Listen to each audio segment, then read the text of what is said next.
Augusztus 20-áról, egy magyar nemzeti ünnepről szeretnénk mesélni. Ez a magyar nemzeti ünnep első Szent István királyhoz kapcsolódik. Videónk helyszíne pedig a pécsváradi vár lesz. Hamarosan megtudjuk azt is, hogy miért. A pécsváradi vár várkápolnája Magyarország legrégebbi temploma. Szent István alapította. Szent István egészen bizonyosan járt itt. Többször meglátogatta a monostort. Szent István egészen bizonyosan részt vett itt szentmisén. Most itt állunk a pécsváradi vár 10. századi várkápolnájában. Nem véletlen, hogy ide jöttünk, ha augusztus 20-áról szeretnénk beszélni, hiszen egyrészt tudjuk, hogy ez Magyarország legrégebbi temploma, ami ma is áll, és azt is tudjuk, hogy Szent István alapította a pécsváradi monostort. Itt áll mellettem Gászné Bősz Bernadett, a pécsváradi vár kapitánya, és szeretném tőle megkérdezni, hogy Szent István valóban járt-e ebben a templomban? Egészen bizonyosan, bár írásos forrásaink nincsenek, de mint a hely alapítója, mint a templom adományozója, és többszöri látogatója a monostornak egészen bizonyosan vett részt itt ebben a kápolnában szentmisén.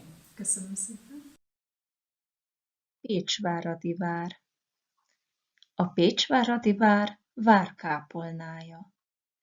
A pécsváradi vár 10. századi várkápolnája. Itt állunk a pécsváradi vár 10. századi várkápolnájában. Most itt állunk a pécsváradi vár 10. századi várkápolnájában.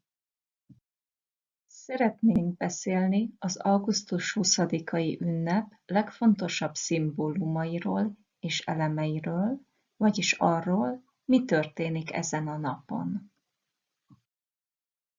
Így a szakrális elemekről is, például a Szent Jobbról és a Szent István bazilikáról. És természetesen a szórakoztató elemekről is, a mesterségek ünnepéről, a tűzijátékról és az ország tortájáról. Továbbá a hivatalos ünnep elemeiről is, az új kenyér ünnepéről és a koszorúzásról. A legnagyobb ünnepség a fővárosban van. Az ünnepségnek vannak vallásos elemei. A bazilikából kihozzák a Szent Jobbot, körbeviszik a belvárosban. Ezen kívül gasztronómiai fesztivál, katonai parádé és csodálatos tűzijáték van a Duna felett. Azt mondják, hogy ez az ünnep Magyarország születésnapja. Ezért minden évben kiválasztják az ország tortáját. Ez minden évben nagyon különleges torta. Például 2021-ben a napraforgó torta nyert. Ebben a tortában van napraforgómag, csokoládé, méz és körte. Nagyon finom. 20-án az egész országban ünnepségeket rendeznek. Természetesen a legnagyobb ünnepséget a fővárosban, Budapesten rendezik meg.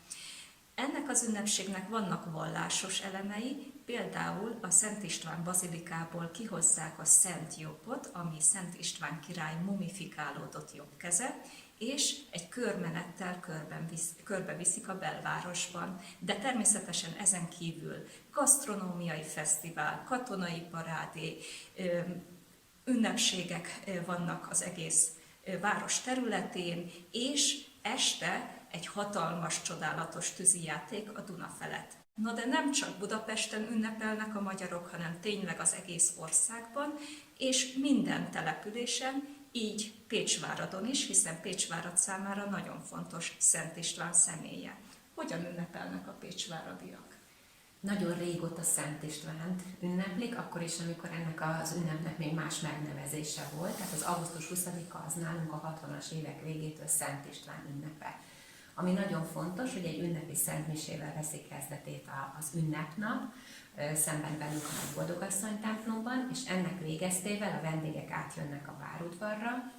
A Szent István szobor környéke ilyenkor már gyönyörű pompában áll, és ott egy kis ünnepség keretében megemlékeznek az államalapításról, és aztán minden civil szervezet, intézmény elhelyezi a maga gyönyörű koszorúit a Szent István szobor lábánál.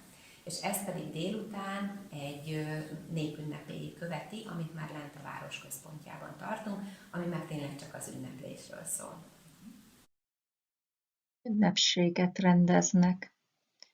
Ünnepséget rendeznek a fővárosban.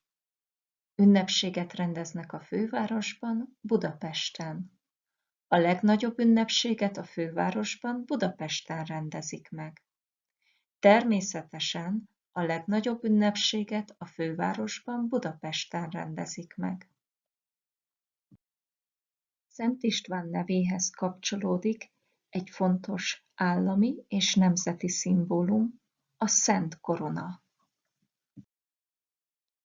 A Szent Korona egy állami jelkép. Ahogy a neve is mutatja, egy szentség is. Az egyik legrégebbi európai korona. A magyarok számára egy nagyon fontos szimbólum a Szent Korona. Amit itt látunk, ez a hiteles másolata az eredeti Szent Koronának, és ez is itt található a Pécsváradi várban. A Szent Korona, ez egy állami jelkép a magyarok számára, a magyar állam számára, és ahogy a neve is mutatja, egy szentség is. Azt nem tudjuk biztosan, hogy Szent István király valóban viselte volna ezt a koronát, illetve az eredetiét, de azt bizonyosan tudjuk, hogy ez egy középkori korona, és az egyik legrégebbi európai korona. Szimbólum.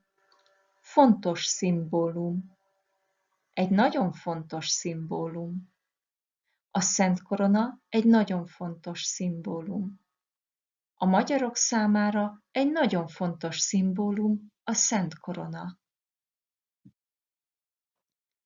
Az eredeti korona Budapesten, a parlamentben van. A hiteles másolat a Pécsváradi várban van. Augusztus 20-án ezt a koronát kiviszik a Kossuth térre.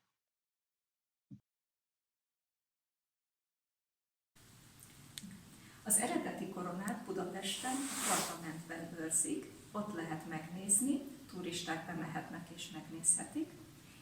Viszont augusztus 20-án ezt a koronát kiviszik a Kossuth térre, és így ott is megnézhető. A koronát a parlamentben őrzik. Az eredeti koronát a parlamentben őrzik. A turisták bemehetnek a parlamentbe. A turisták megnézhetik a koronát a parlamentben.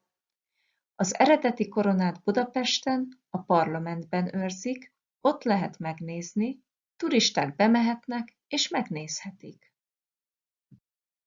Végül néhány szó a koronázás legendájáról.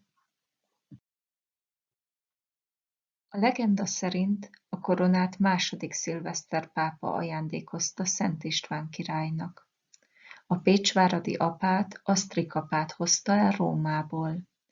Ezzel a koronával koronázták meg Szent István királyt.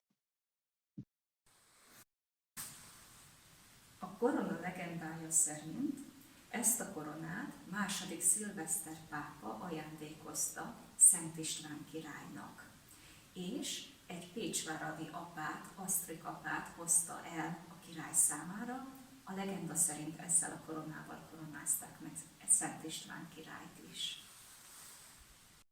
Megkoronázták Szent István királyt.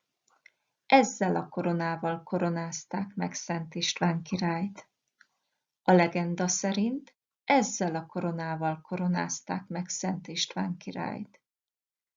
A legenda szerint ezzel a koronával koronázták meg Szent István királyt is.